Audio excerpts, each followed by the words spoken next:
सुबह के 2 घंटे किस तरह से मैं प्रोडक्टिव बनाती हूँ, छोटे-छोटे सलीके अपनाकर अपनी ज़िंदगी को किस तरह से पुरसुकून बनाती हूँ, ये आज की वीडियो में मैं आपके साथ शेयर करूँगी। अस्सलाम वालेकुम, उम्मीद करती हूँ आप सब ठीक-ठाक होंगे और मज़े में होंगे। अल्लाह की रहमतों और बरकतों को खूब-खूब एन्जॉय कर रहे होंगे।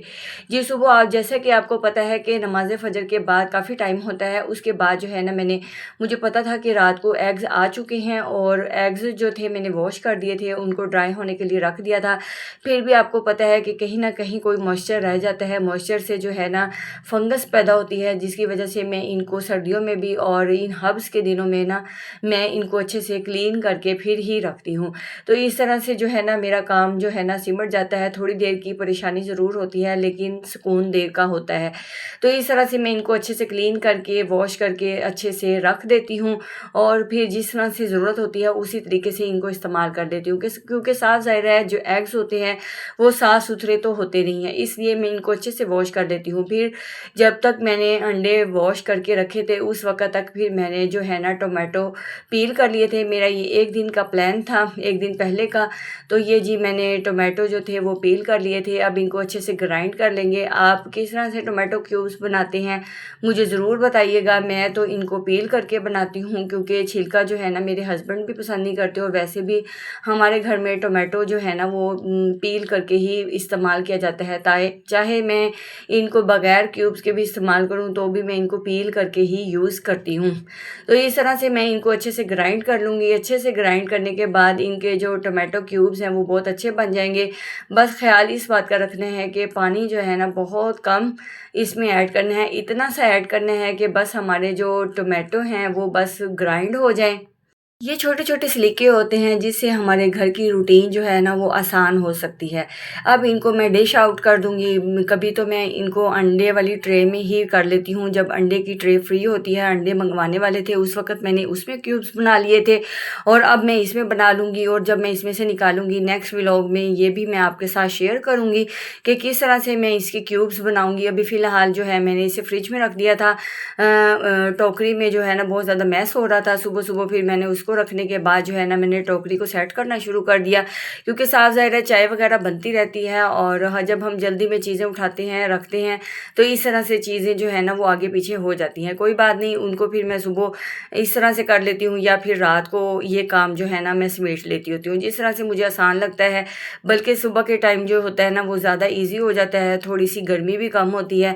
और इस तरह से ये डिब्बे वगैरह थे ये नीचे पहुँचे हुए थे, इनको भी मैंने अपनी जगह पे सेट कर दिया क्योंकि कल अचानक से कोई मेहमान आ गए थे जिसकी वजह से चीज़ें जो है ना आपको पता है फ़ौरन हम बाज़-औक़ात कोशिश करते हैं कि धो के जल्दी-जल्दी अपनी जगहों पे पहुंचा दें। तो इस वजह से जो है ना चीज़ें जो होती हैं ना वो बाज़-औक़ात आगे पीछे हो जाती हैं। फिर मैं इनको अरेंज करके रख रही थी। मैंने सोचा कि इनको भी अरेंज कर दूँ, फिर ही मैं ब्रेकफ़ास्ट बनाऊँगी और इस तरह से मेरा काम जो है ना वो बहुत ज़्यादा ईज़ी हो जाएगा। सुबह अर्ली मॉर्निंग आप देख सकते हैं कि सुबह का जो टाइम था उसमें मैंने काफ़ी सारे अपने काम समेट लिए थे। अब मैं आ गई थी ब्रेकफ़ास्ट बनाने। जब आपके इस टाइम जो है ना 7:30 हो चुके हैं।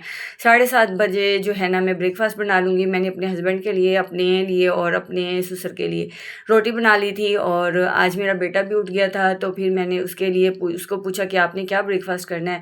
उसने बोला कि मम्मा मुझे ना डबल रोटी फ्राई कर दें। तो डबल रोटी जो है ना मैं देसी घी लगा के फ्राई कर देती हूँ जब देसी घी होता है और जब नहीं होता तो फिर दूसरा घी लगा के फ्राई कर देती हूँ, लेकिन ऑयल में फ्राई नहीं करती क्योंकि ऑयल की स्मेल जो होती है ना वो उसकी कच्चे-कच्चे की स्मेल जो आती है, पता नहीं मुझे आती है, आपको आती है या नहीं आती है? आप मुझे कमेंट में ज़रूर बताइएगा।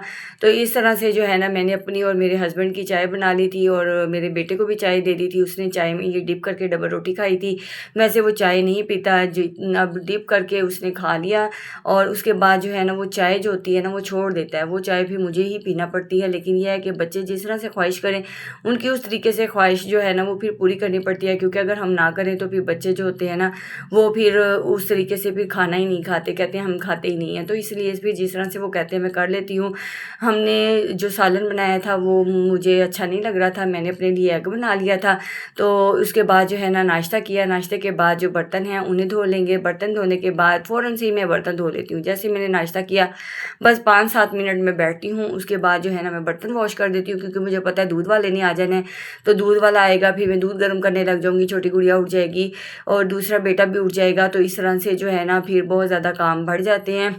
हस्बैंड को भी जो है ना भेजना होता है, उनके भी कपड़े वगैरह प्रेस करके रखने होते हैं। उन वो सब आपको पता है, आप लेडीज़ हैं, आपको पता है कि सुबह के वक्त बहुत ज़्यादा काम होते हैं। आप ख़वातीन अब मेरे इस बात से इत्तफ़ाक़ कर रही होंगी कि सुबह के वक्त जो है ना अगर हम प्री प्लान रहते हैं तो घर की इन्वायरमेंट जो है ना वो पुरसुकून रहती है। अगर हमारे काम करने वाले हों तो फिर हमारा जो है ना पुरसुकून माहौल नहीं रहता। साफ ज़ाहिर है हमें गुस्सा आ रहा होता है क्योंकि कामों का बहुत ज़्यादा बर्डन हो रहा होता है। कामों को चाहे हम गुस्सा करें या गुस्सा ना करें, तो हमने तो काम करने ही करने हैं, तो क्यों ना हम इन्हें प्री प्लान कर लें। इस तरह से हम भी पुरसुकून रहेंगी और हमारे घर का माहौल भी पुरसुकून रहेगा, क्योंकि जो लेडीज़ होती है ना उनके मूड पे पूरा घर डिपेंड होता है। अगर उनका मूड अच्छा है तो पूरे घर की इन्वायरमेंट अच्छी है, अगर उनका मूड ख़राब है तो पूरे घर की जो इन्वायरमेंट होती है ना वो ख़राब हो जाती है। क्या आप मेरी इस बात से इत्तफ़ाक़ करते हैं? मैं तो इस बात से इत्तफ़ाक़ करती हूँ। अपने एक्सपीरियंस बेस पे मैं आपको ये बात बता रही हूँ कि घर में लेडीज़ का बिहेव जो है वो अच्छा होना बहुत ज़्यादा ज़रूरी है। तो जो है ना सिंक एरिया को भी साफ़ कर लेंगे। इस तरह से मैं किचन से सारा काम जो है ना वो कंप्लीट करके निकलूँगी और जब मैं दूध गर्म करने आऊँगी उस वक़्त जो है ना मैं फिर हंडिया बना लूँगी। तो आप किस तरह से अपने कामों को मैनेज करती हैं मुझे कमेंट ज़रूर कीजिएगा। अगर यहाँ तक मेरी वीडियो पसंद आई है तो मेरे चैनल को कर लीजिए सब्सक्राइब और बेल आइकन को भी दबा दीजिए ताकि हर आने वाली न्यू वीडियो मेरी आप तक पहुँच सके। और सब्सक्राइब करने से ये है कि मैं और आप एक फैमिली की तरह रह सकें और अपने मसले मसाइल जो हैं वो डिस्कस कर सकें। उसके बाद जी मैं आ गई थी झाड़ू देने। झाड़ू जो थी मैंने सीहिन की दे दी थी, बरामदे की दे दी थी, और बच्चे जब उठेंगे तो फिर जो है ना बेडरूम को क्लीन कर लूँगी। और इस तरह से जो है ना मेरे 2 घंटों में मेरे सारे के सारे काम कंप्लीट हो गए। और साथ ही इन 2 घंटों में मैंने अपनी सब्ज़ी भी बना के रख ली थी, लहसुन भी छील लिया था। और अब जो है ना बस दूध गर्म करने जब जाऊँगी, छोटी गुड़िया को फीडर दूँगी, तो उस वक़्त जो है ना मैं हंडिया भी बना लूँगी और अपने कामों को समेट लूँगी। आटा साफ ज़ाहिर है जब हंडिया बनेगी उस वक़्त आटा भी गूँधा जाएगा। और इस तरह से हम अपने दिन को छोटे-छोटे सलीकों से जो है ना प्रोडक्टिव बना सकते हैं और छोटे-छोटे सलीके अपनाकर हमने अपने दिन को पुरसुकून भी बना सकती हैं। तो जो है ना आप मुझे किस सिटी से देख रहे हैं, किस कंट्री से देख रहे हैं, मुझे कमेंट ज़रूर कीजिएगा। और आपको मेरी वीडियोज़ कैसी लग रही हैं मुझे ज़रूर बताइएगा ताकि मुझे भी पता चले कि मुझे मज़ीद बेहतर करने की ज़रूरत है या आपको मेरी वीडियोज़ जो हैं वो पसंद आ रही हैं। अल्लाह ताला आपको जहाँ भी रखे खुश रखे, आबाद रखे, और अल्लाह ताला आपको ढेरों ढेर खुशियाँ दे, रिज़्क़ की कमी कभी भी ना दे। और अगर अल्लाह ने आपको बेटियाँ दी हैं तो उनके नसीब अच्छे करे, और अगर अल्लाह ताला ने आपको बेटे दिए हैं तो उन्हें आपका फर्माबरदार ज़रूर बनाए, क्योंकि हमारे जो बच्चे हैं वो हमारी कुल कायनात हैं, हमारा असासा हैं, हमारा जीने का सहारा हैं। अल्लाह ताला हर एक के बच्चों को सेहत, सलामती, तंदुरुस्ती और लंबी ज़िंदगी अता फ़रमाए। दुआओं में याद रखना। मिलते हैं नेक्स्ट वीडियो में। अल्लाह हाफ़िज़।